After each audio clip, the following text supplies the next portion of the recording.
Olá, seja muito bem-vindo para mais um episódio do nosso podcast. O podcast que ele tem uma proposta um pouco diferente dos devocionais ou dos vídeos de adoração, que hoje são os quadros que nós temos aqui no canal do YouTube. Se você assiste ou escuta isso pelo YouTube, né? Se você está no Spotify, também convido você a ir para o YouTube para consumir outros tipos de conteúdo que eu não jogo no Spotify.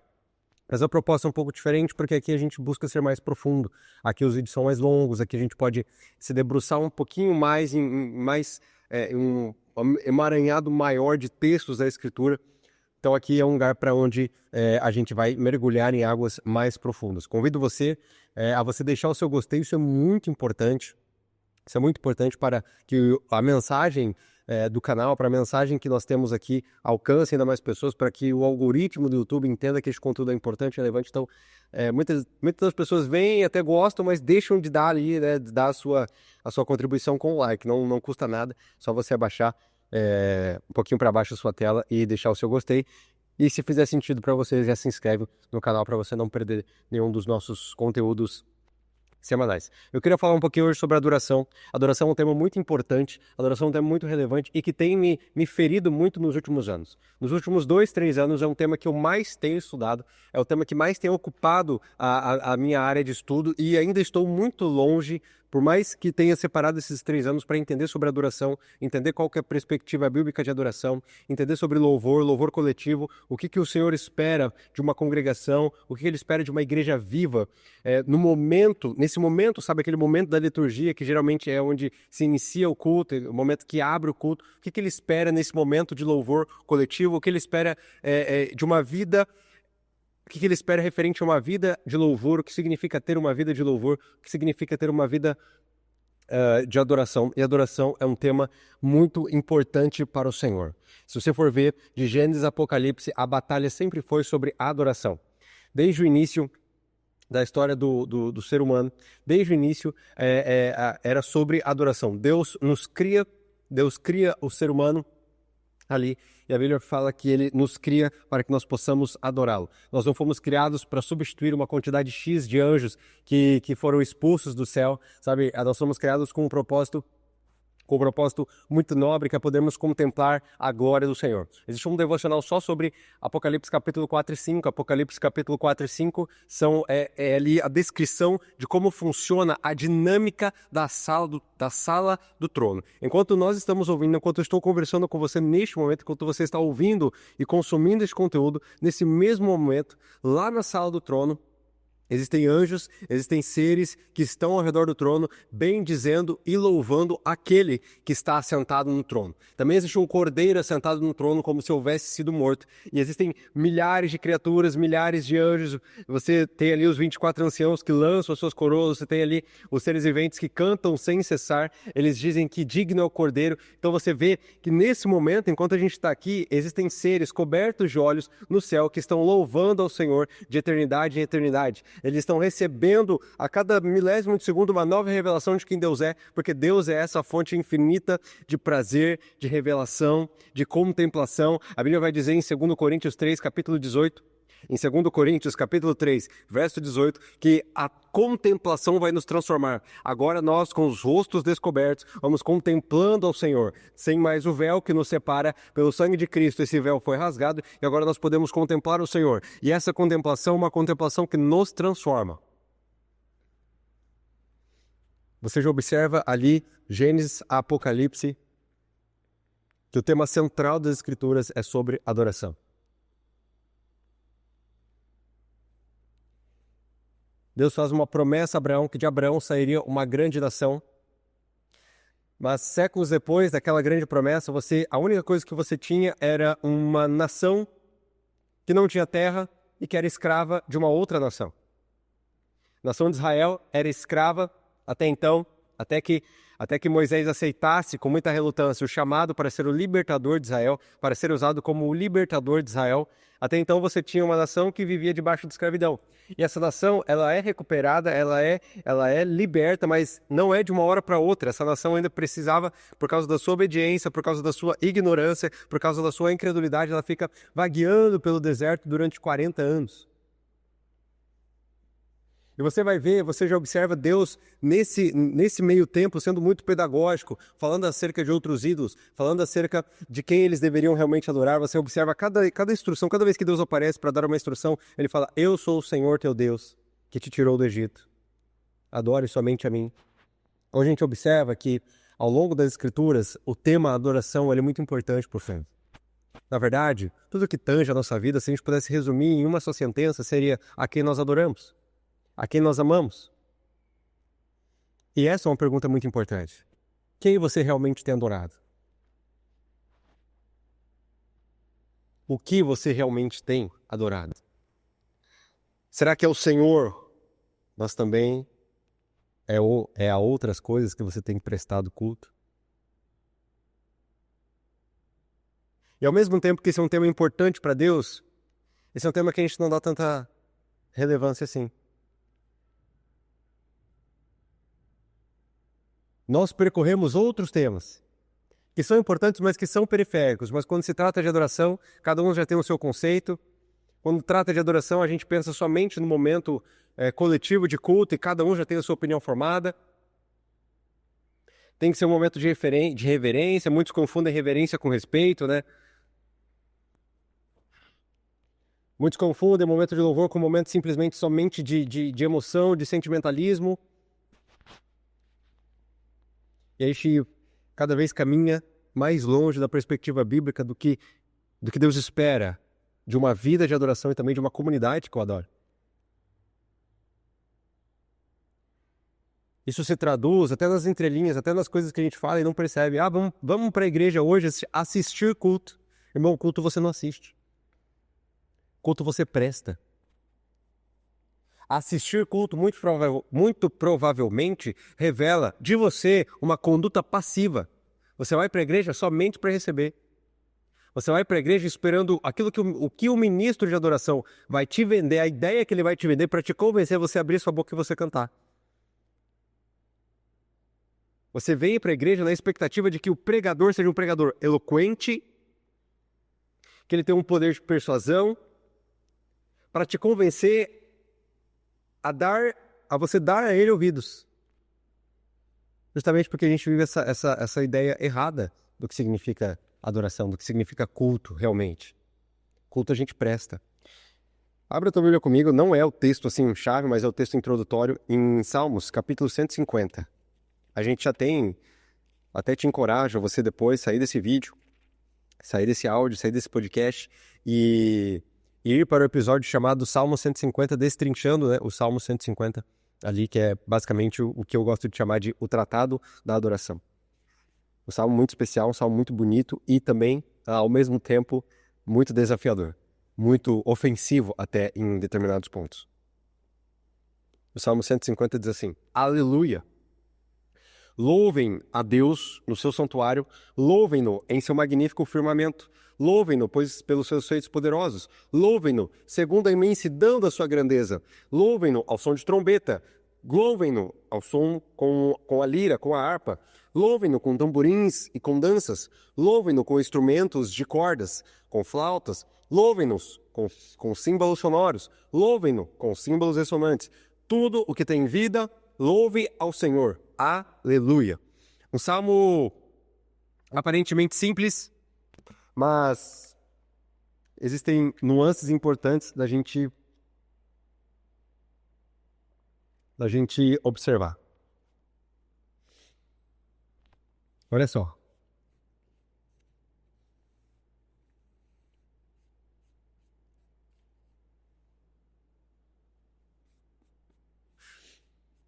Verso 2 diz assim: Louvem-no pelos seus feitos poderosos. Você observa que a adoração, ela nada mais é do que uma resposta. Para que eu possa adorar verdadeiramente, eu tenho que estar respondendo a algo. Ou, no nosso caso, a alguém. Uma resposta a quê, João? Quando nós adoramos, nós estamos respondendo a quê? A própria palavra nos responde: louvem-no pelos seus feitos poderosos. A nossa adoração ela é uma resposta a quem Deus é e ao que Ele faz. Não sei quanto a você, mas eu tenho grandes testemunhos da obra de Deus na minha vida. Mesmo que Ele não faça nada daqui para frente, eu já tenho motivos mais do que suficientes para louvá-lo com tudo aquilo que sou e com tudo aquilo que tenho. Quando eu digo louvá-lo com tudo aquilo que sou e com tudo aquilo que tenho, isso não é uma figura de linguagem. É realmente você gastar tudo o que você tem. É o tributo. Alguns textos de Salmos vão dizer que tributar ao Senhor, você paga um tributo. É como se você já estivesse devendo. Entenda isso que eu estou falando. É como se você já estivesse devendo, e você vai lá e você paga um tributo. Ou seja, é obrigação. E é obrigação nós louvarmos com tudo aquilo que somos. Ou seja, o meu louvor, a minha adoração, ela não depende da minha condição financeira, do meu estado emocional de momento. A minha adoração não depende do meu nível de cansaço. A minha adoração depende do quê? De quem Deus é. E o nosso Deus é grande, continuará sendo grande, nunca morre, não quebra uma promessa, é invencível, é belo, é grandioso. Então, se sempre depender de Deus, então se depende de Deus, a nossa adoração sempre será profunda, extravagante, intensa. Então, esse negócio, vou só dar um exemplo prático de um dos espectros que envolve a adoração, somente um, que é o que a gente mais tem acesso, que é o momento de louvor coletivo dentro da igreja. Esse negócio do camarada, você não está me vendo agora, eu vou precisar descrever um pouquinho melhor. Esse negócio do camarada, ficar igual um segurança de shopping, os braços junto ao corpo, paradinho, mal abrindo a boca no momento de louvor, isso fere as Escrituras.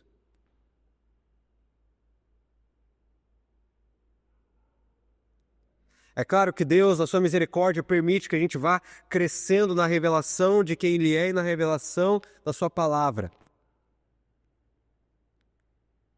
Durante muitos anos vivi sem entender isso. Achando que o momento musical do culto era só um momento musical, só algo para preencher tabela. Eu levantava e às vezes nem cantava. Quando estava triste, quando estava chateado, quando estava pensando em outras coisas da vida, nem cantava. Ou pior, achava que ser reverente é você ficar paradinho. E isso não é reverência. A raiz da palavra reverência tem a ver com correspondência. E quando eu estou inerte, diante do louvor a Deus, diante da presença de Deus, eu não estou correspondendo. Eu muito me assemelho àquelas pessoas que estavam presentes do lado de fora do cenáculo, em Atos capítulo 2, quando o Espírito Santo foi derramado. O Espírito Santo foi derramado em grande medida. Os 120 que estavam lá dentro começaram a pregar nas respectivas línguas, em outras línguas, e as pessoas entendiam as pessoas de outras nações entendiam nas suas respectivas línguas. E enquanto um dos maiores moveres da história da igreja estava acontecendo, existiam aqueles que estavam olhando para o mover, estavam olhando para a ação do Espírito Santo e estavam dizendo: aqueles homens, aqueles galileus beberam vinho demais. Quando eu fico inerte diante da presença de Deus, diante de um momento de louvor, eu muito me assemelho àqueles caras.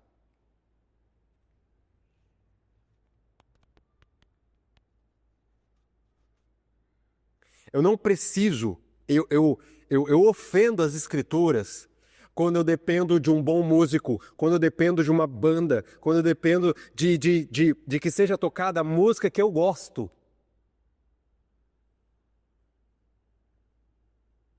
Se é a música que eu gosto, eu canto. Se não é a que eu gosto, então eu não canto. Isso é ofensivo às Escrituras e automaticamente é ofensivo a Deus. Por quê? Porque o meu louvor não pode depender dessas coisas. O meu louvor, seja na vida, seja na comunidade, deve ser pelos seus feitos poderosos. Só que a situação piora, porque no verso 3 vai dizer assim, louvem-no, porque na segunda metade do verso 2, perdão, louvem-no segundo a imensidão da sua grandeza. Segundo é não sei qual que é a categoria, é um advérbio, um conectivo, sei lá. Mas olha que eu não tenho aula de português. Deu para perceber, né? Mas segundo está fazendo uma equiparação. De acordo. Da mesma forma. De igual modo. Olha o reforço do salmista ao convite da primeira metade do verso. Louvem-no pelos seus feitos poderosos. Segundo, louvem-no de acordo, na mesma medida, na mesma intensidade, da imensidão da sua grandeza. Não sei se você sabe, mas o nosso Deus ele é muito grande.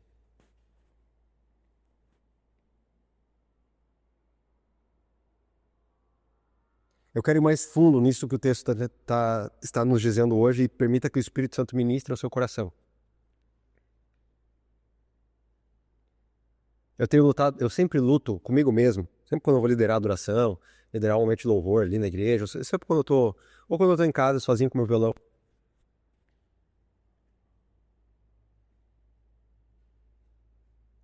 Eu sempre luto com o sentimento, nossa, será que eu não estou exagerando?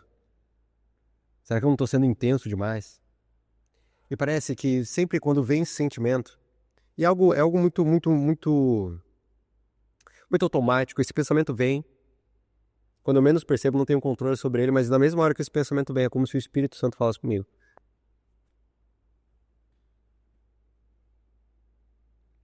Dizendo, o sacrifício de Cristo foi exagerado. Foi extravagante.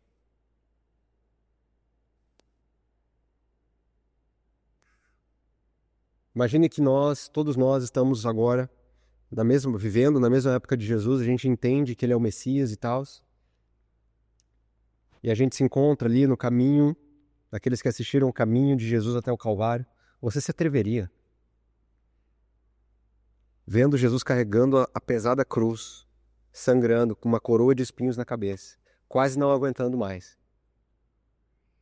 Você se atreveria a entrar no meio do caminho e dizer, Senhor, acho que você precisa parar porque você está exagerando um pouquinho.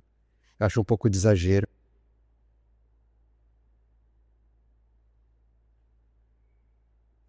O momento de louvor, ele fala sobre um momento de entrega.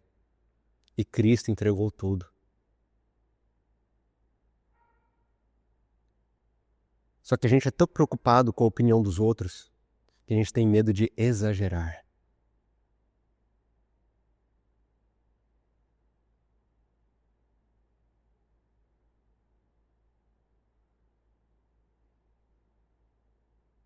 Quero falar com você que é músico agora.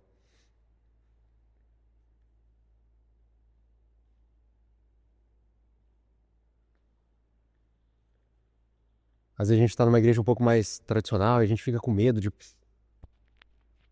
soltar aquele drive na guitarra ou de bater mais forte na caixa.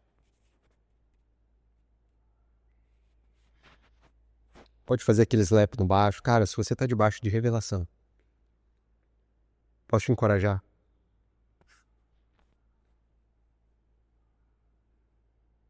É claro que existe um elemento de respeito aos nossos irmãos, respeito ao contexto. Mas quando a gente se encontrar numa encruzilhada de servir a Deus ou servir aos homens, quando essas coisas elas se confrontarem, que a gente escolha o melhor caminho. Que a gente seja tão imerso na revelação de quem Deus é, que quando for exigido de nós que a gente escolha entre uma coisa e outra, que a gente escolha servir ao Senhor, mesmo que isso incomode alguns. Se você é cantor, se você é líder de adoração, sente que precisa liberar um espontâneo, que às vezes vai dar uma atrasadinha no programa, que você sente no espírito de liberar algo para a igreja. Cara, se for para escolher entre servir a Deus e servir aos outros, observa que não quero ser simplista nisso que eu tô falando. Não quero dizer para você chegar na comunidade, chegar quebrando tudo, falar que todo mundo tá errado. Não, não é isso. Mas o convite é para que a gente esteja tão imerso na revelação de quem Deus é, que quando for para escolhermos, isso vai acontecer. Em algum momento vai ser exigido de nós que a gente escolha entre servir a Deus e servir aos homens. Porque a igreja caminha a passos largos para a apostasia, que a gente escolha servir ao Senhor. Nosso Deus, Ele é grande. A Escritura nos ordena a louvá-lo, segundo a imensidão da sua grandeza.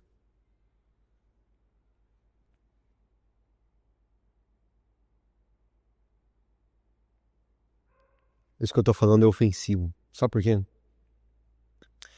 Porque existem 7 expressões bíblicas que para o nosso português foram traduzidas como louvor.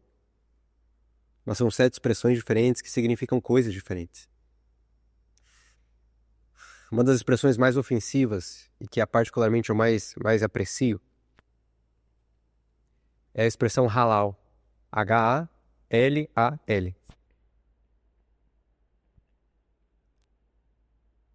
Halal significa explosão de entusiasmo. Uma das coisas também que halal significa é agir como um louco.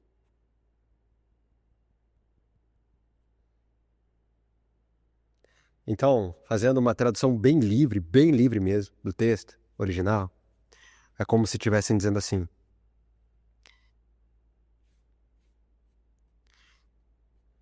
explodam de entusiasmo pelos seus feitos poderosos, verso 2.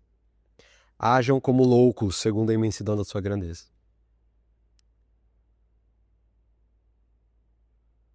Eu sei que quando a gente ouve isso, quando eu também ouvi isso pela primeira vez, a gente fica num conflito interno, será que é isso mesmo? Será que eu preciso investigar? Porque não pode ser assim, é diferente daquilo que eu aprendi. Mas eu te convido a você ir para a Escritura e você estudá-la por você mesmo. Convido você a se deixar ser guiado pelo Espírito Santo para ir para a Escritura e tentar aprender da Escritura, não do que o fulano diz, não do que o pastor interpreta, não, vai você para a Escritura. O Espírito é o mesmo, está sobre todos nós. É claro que existem aqueles que nos auxiliam, aquele que nos ajudam, né? O próprio Filipe, a gente tem certamente o relato de Atos capítulo 8, onde Filipe ali ajuda o eunuco, mas existe também a grande parte, o core de uma vida ligada às Escrituras está na experiência pessoal com o texto. Permita-se ir para os textos sobre adoração e permita-se que o Espírito Santo fale e ministre ao seu coração.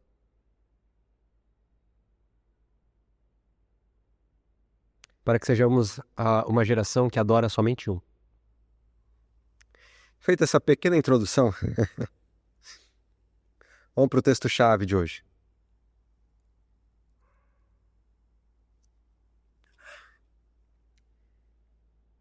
Vamos para o texto-chave que está lá em Deuteronômio, capítulo 27.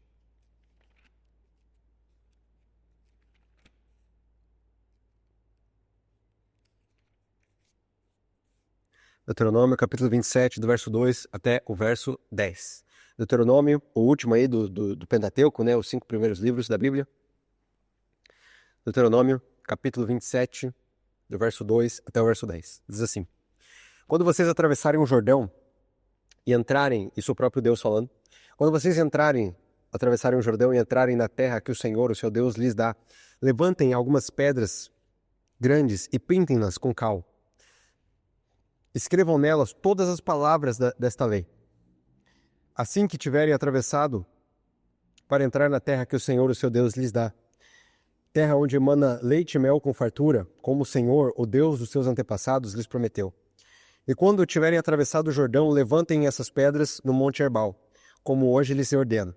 Pintem-nas com cal. Construam ali um altar ao Senhor, o seu Deus, um altar de pedras.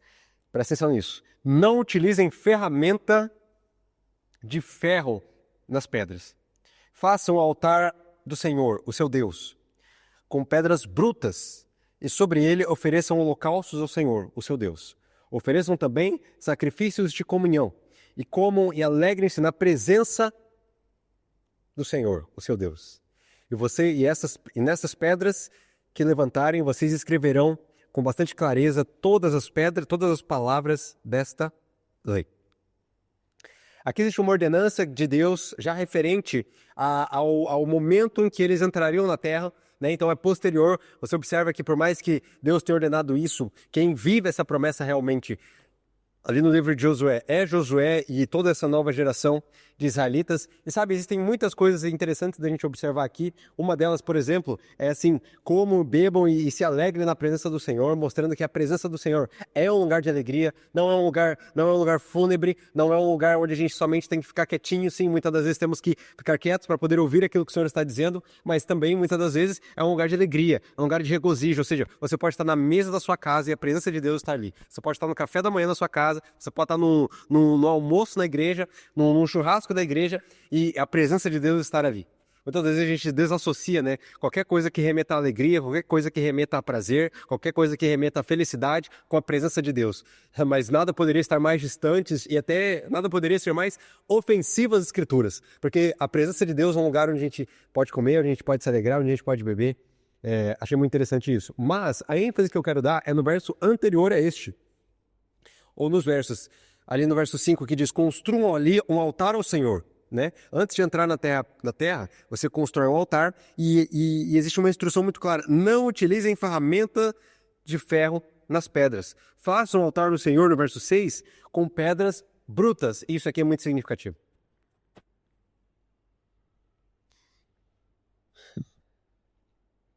Por que que o Senhor ordenou que o altar fosse construído com pedras brutas?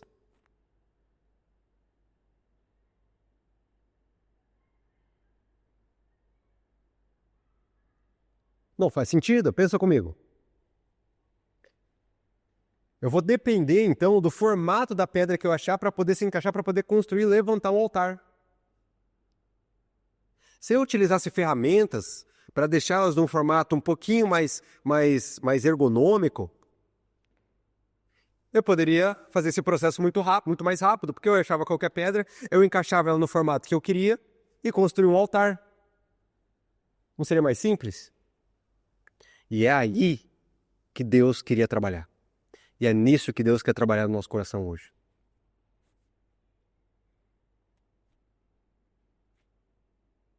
Nós não podemos levar as nossas próprias pedras para a adoração. Quando Deus diz que Ele queria pedras brutas, significa é do meu jeito. Vocês estão construindo um altar para mim. Eu sou o adorado. Quem determina como a adoração deve acontecer sou eu. Não é no teu achismo. Não é na tua ferramenta.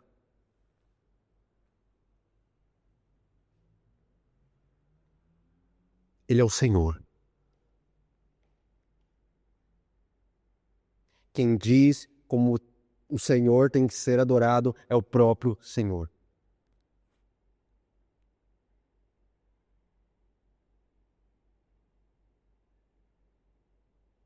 Pega a pedra e não mexe.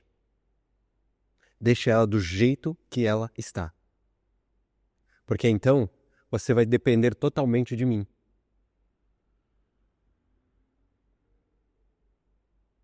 Você não vai poder modificar.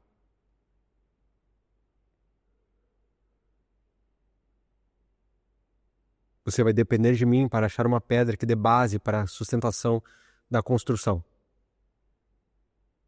E a adoração é sobre isso. Todo projeto, toda conferência, toda programação, ela deve estar submetida à vontade do Senhor. Eu temo dizer que durante muitos anos, desde a fundação da história da igreja, a gente tem levado muitas pedras modificadas pelas nossas próprias ferramentas humanas.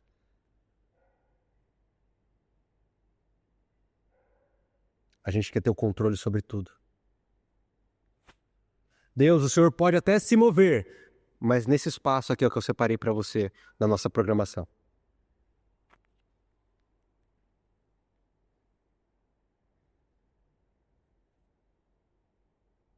Nós não saberíamos suportar a presença. Se do nada ela descesse aqui em nosso meio.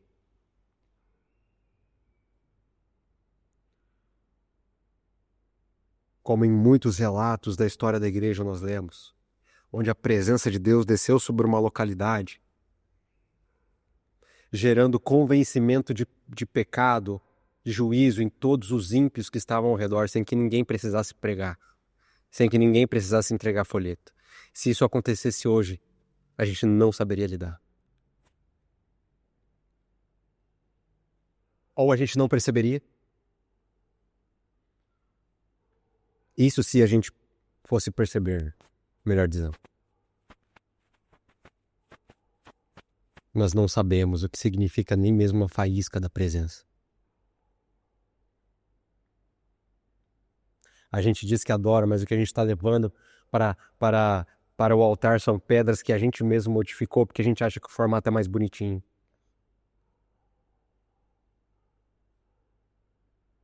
Sabe, irmão, as histórias dos grandes avivamentos, dos grandes derramamentos do Espírito Santo pela história da igreja, pelas várias igrejas e nacionalidades espalhadas pelo mundo, não são retratos bonitos.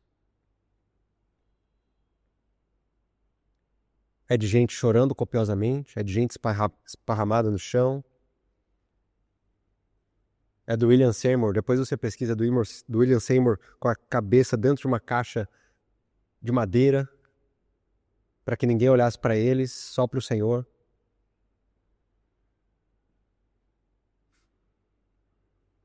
Muitas das coisas que para nós são belas, para Deus não é. E muitas das coisas que para nós são esquisitas, para Deus é bela. Sabe, talvez uma cama bem arrumadinha, com enxoval novinho, ela seja aos nossos olhos mais bonita do que uma cama desarrumada. Mas a cama desarrumada representa uma boa noite de sono.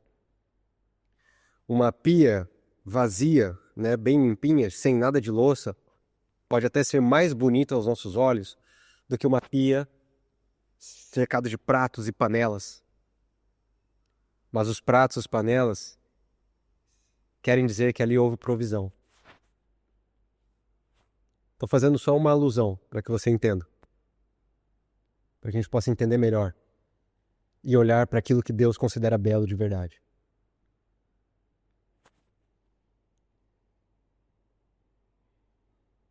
Já passou da hora de o Senhor bagunçar as nossas programações, as nossas agendas.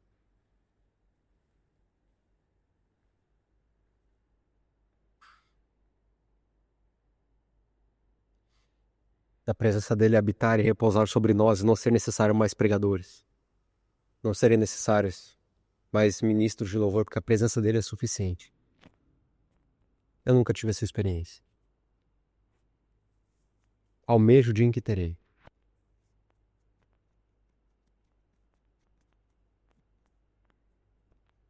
E eu tô cansado de fabricar as minhas próprias pedras também.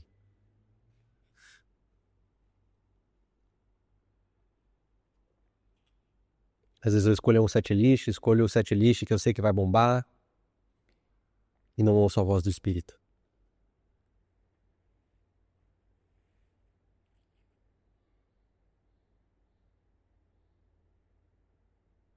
É tempo da gente se arrepender das pedras que a gente tem levado para a adoração. Queria que você fosse comigo em mais um texto. Josué capítulo 8.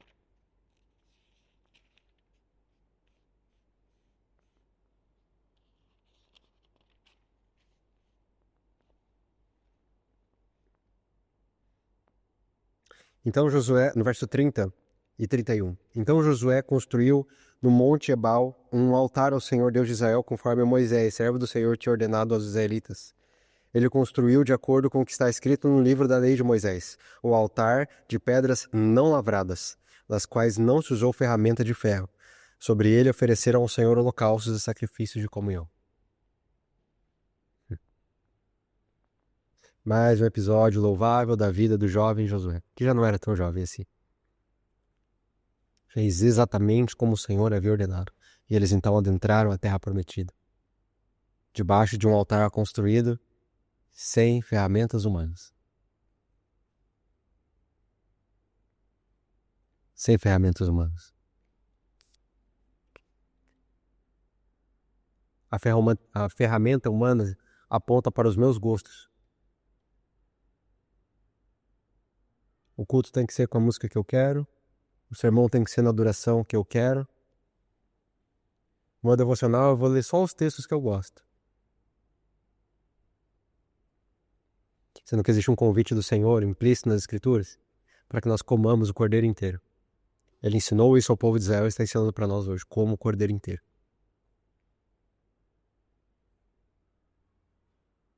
Lembra lá no Êxodo, na celebração do Passover? A primeira celebração do Passover. Ervas amargas, sangue nos umbrais e o cordeiro. Só que tinha que comer o cordeiro inteiro. Não podia deixar sobrar. A parte mais macia, a parte mais dura, tudo. Chegou a hora da gente comer o cordeiro inteiro. Chegou a hora da gente comer o rolo inteiro. Desde a parte do doce até a parte amarga. Deixa o Espírito Santo ministrar o seu coração. O Senhor está cansado de ferramentas humanas. E não precisa abrir lá, mas em Isaías capítulo 1, Deus vai virar para Israel e vai dizer: eu estou cansado dos cultos de vocês. Porque os cultos de vocês são sobre qualquer outra coisa, menos sobre mim. Amós capítulo 5, ele vai falar a mesma coisa. Eu temo dizer que o Senhor está cansado dos nossos cultos, que são sobre quaisquer outras coisas, menos sobre Ele. Que se levantem em nossa geração profetas, que se levantem em nossa geração pregadores, que se levantem em nossa geração mestres, que se levantem em nossa geração pastores, que apontem e coloquem um dedo na ferida, dizendo: vamos olhar para Ele. Vamos construir um altar com pedras brutas. A boa notícia é que existe um caminho de retorno. Haviam 2 irmãos, um chamado Cael, um chamado Caim e o outro chamado Abel.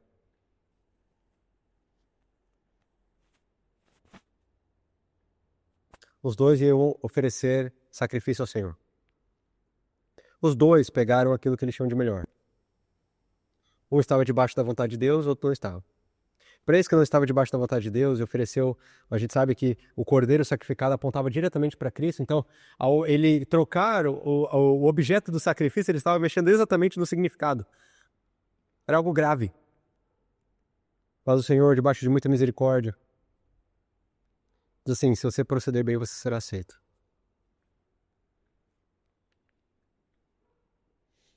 Só que agora houve uma atualização. Jesus Cristo veio. O cordeiro, né? O cordeiro sacrificado veio. O cordeiro encarnado veio, morreu por nós. Agora já nós, não pelos nossos méritos, mas nós já somos aceitos pelo sangue de Cristo. Agora a ordem muda. Porque somos aceitos, então procedemos bem. Existe um caminho de retorno para nós.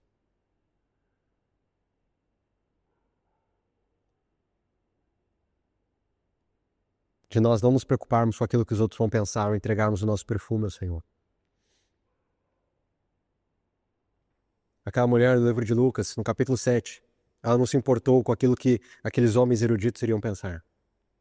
Não se importou com o discurso de Judas. O discurso correto de palavras, mas podre de intenção, dizendo que ela deveria ter usado o dinheiro daquele perfume para dar aos pobres. Ela só queria uma coisa, ela só queria os pés de Jesus. Que sejamos o povo de uma coisa. Somente uma coisa, custe o que custar. Não importa o preço do perfume derramado.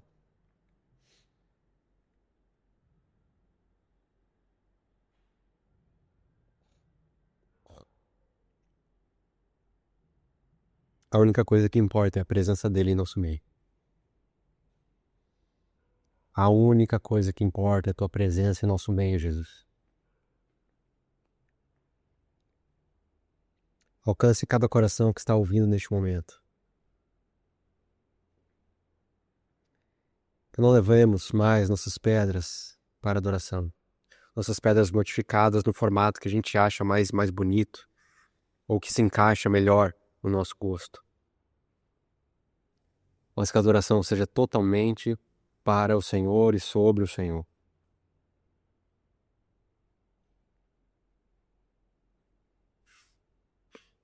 É isso que pedimos e desde já agradecemos. Em teu nome. Amém. Espero que você tenha sido verdadeiramente abençoado e alcançado pela mensagem de hoje. Convido, se você chegou até aqui, convido você a compartilhar isso com o maior número de pessoas que você puder para que elas também sejam alcançadas. E eu vejo você no nosso próximo conteúdo.